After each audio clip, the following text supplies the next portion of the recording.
What's going on, YouTube? You just tuned in to A Minute with Myles, where we focus on positivity, progress, and power. Now, if you follow me on Instagram, you probably know that I recently went to Europe, specifically London and Paris. It was this girl I was dealing with, her birthday, so we went out there. It's kind of like a birthday / Christmas present type situation. Today, I'm going to tell you how we evaded paying cab fare and ran from a taxi driver in Paris. Don't judge me. For starters, this whole trip started off all kinds of wrong. It's an international flight, so obviously we got to go through customs. A few days prior to our flight departure, I realized I got a warrant in LA County, which is the fucking county that we're flying out of. So before we even make it to LAX, I'm sweating like, fuck, man. I don't know if they're going to let me get on this plane or what. Just to test the waters, the chick I'm with, I'm trying to gauge to see if they don't let me get on this plane, is she going to go without me? So we on the way to LAX in Uber. I'm like, shit. Woo, hey. It'd be crazy if they didn't let me get on the flight. She on her phone like, yeah, that'd be crazy. And I'm like, I know, right? Hey, but like, you know, if they didn't let me get on, you know, like, what would you do? You know what I'm saying? Like, she like, boy, I'm going to Europe. I don't know what the fuck you going through. All right. Cool, that's cool. So I'm already making plans of what I'm going to do if these people don't let me get on this plane. I do got some laundry I need to take care of. Shit, probably need to wash the car. So we get to LAX. I'm shitting on myself right now. I'm like, bro, they not finna let me get on this plane, bro. Why? What am I even thinking about? This is crazy. We make it to check into our flight. We give our bags to the airline, and then it's off to customs to see what the fuck they gonna do. Girl I'm with, this is her first international flight, so she kind of asking me questions and kind of leaning on me for information on how the whole process goes. So after we get in the bags, we go to that little section, and that's where we get on a plane together, or we don't go at all because we did this shit together.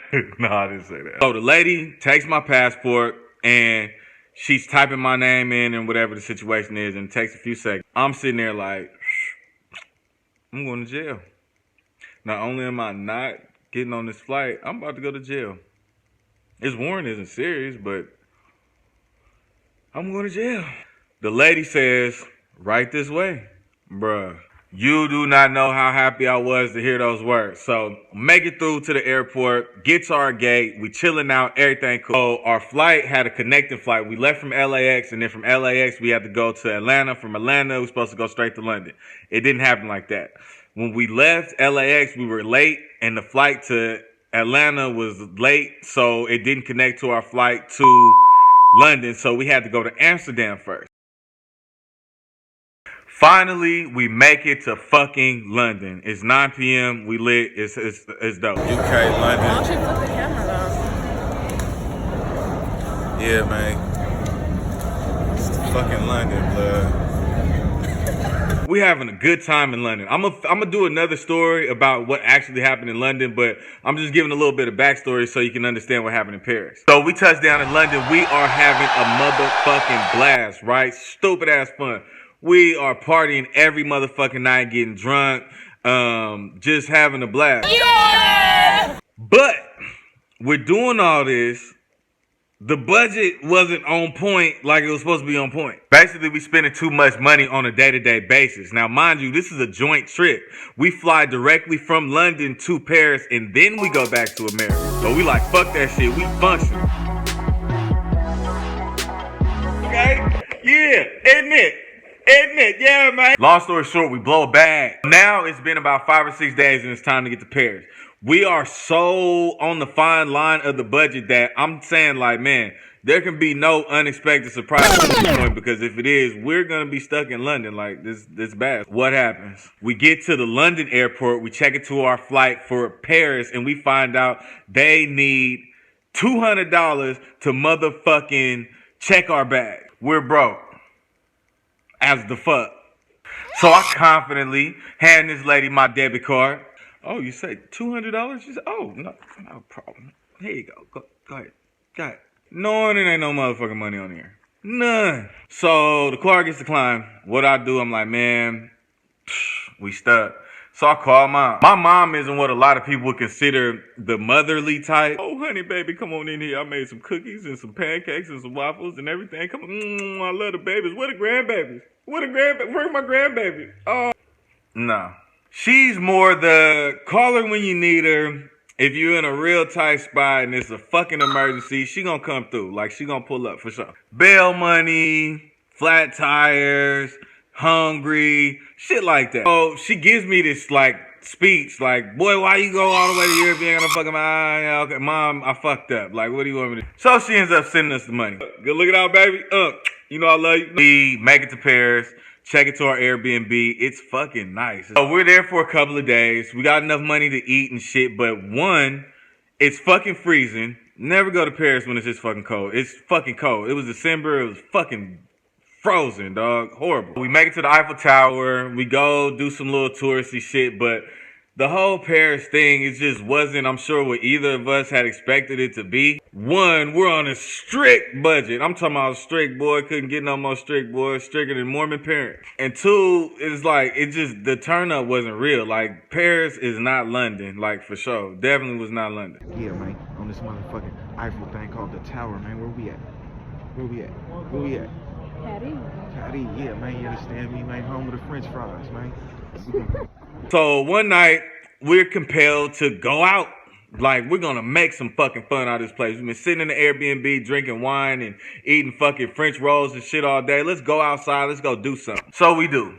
We leave.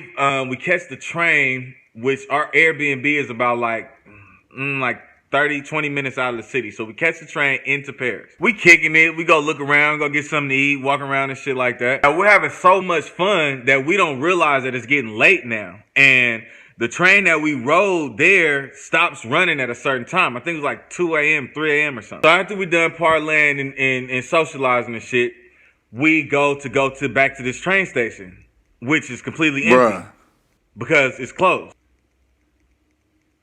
So she's low-key panicking, like, what the fuck? What are we gonna do? The train doesn't even start again until like 6 in the morning. It's cold as shit. Like, what the fuck? I'm like, I'll save us. Nah, I was spooked. I was like, bro, I'm feeling how you feel it, baby. Like, this is all bad. We're fucked. It's over. We're homeless in Paris. So I have a bright idea. I look over at her and I'm like, yo, we about to get in this taxi, and when I nudge your shoulder, take your shoes off. She's just like, it's cold, like, whatever, dude. I don't fucking care. So I hail a taxi, which happened to be a Mercedes. Nice. We get in the cab. He starts driving. We're just chilling, having small talk, speaking as much Parisian as either of us knew, and he's speaking as much English as he knew. And we just small talking, vibing, chilling. Yeah, nice. So we get kind of close to where our Airbnb is. Yeah, so go up that way. Yeah, make it right. Yeah, right down there. Yeah, right here is fine. How much you said it was again? So I had already gave my girl the nudge, the signal to kick her shoes off. So she back there barefooted. We ready to rock. The man stops the car, puts the car in park. We go. Just that fast. We go. Fuck that. So we made it back to the Airbnb, went upstairs, got something to eat, drank some more wine, relaxed. And that was that. To the Paris taxi cab driver, bro, if you watching this, bro, I'm sorry, dog. Like, if you don't understand, like, bro, we was doing bad. We're from a different country. But the positive part of this story is you got to think positive. Like, you always have to imagine a way to fix stuff.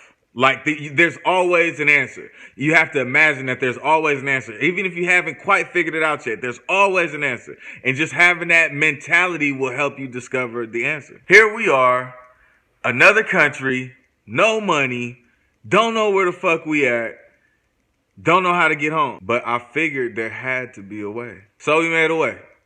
And we got to the Airbnb safe. We made it back to America safe. And life is good. I hope you enjoyed this video. This sounds so cliche. I hear people say it all the time, but be sure to like, comment, and subscribe.